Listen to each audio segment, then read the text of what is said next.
కూటమి ప్రభుత్వం వచ్చి 2 సంవత్సరాలు అయిన సందర్భంగా అభివృద్ధి సంక్షేమ కార్యక్రమాలు ఏమేమి చేశారన్నది మీకు వివరించడానికి మేము వచ్చాం. కూటమి ప్రభుత్వం వచ్చిన తర్వాత రైతులకు రాజముద్రతో కలిగిన పట్టాదారు పాస్ పుస్తకాలు ఇచ్చి భూములకి భద్రత కల్పించారు.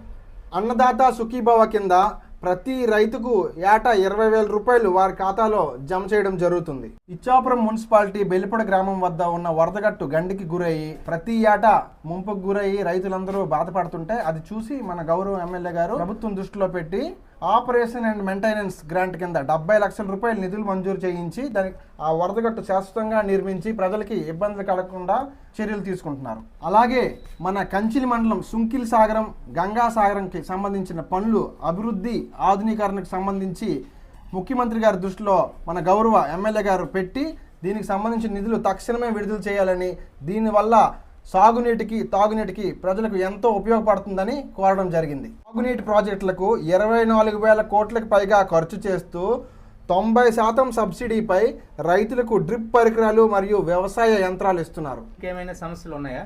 మండపల్లి పంచాయతీ బాలకృష్ణపురం అక్కడికి మా భూములు ఉన్నాయి, సాగునీరుకి కరువై ఇబ్బంది పడుతున్నాము. అది ఎమ్మెల్యే దృష్టిలో పెట్టాలని అనుకుంటున్నాం. ఖచ్చితంగా మేము ఇది నోట్ చేసుకుంటాము. ఇది గౌరవ ఎమ్మెల్యే గారి దృష్టిలో పెట్టి దీనికి పరిష్కారం అయ్యేలాగా మా వంతు కృషి తప్పకుండా చేస్తాం.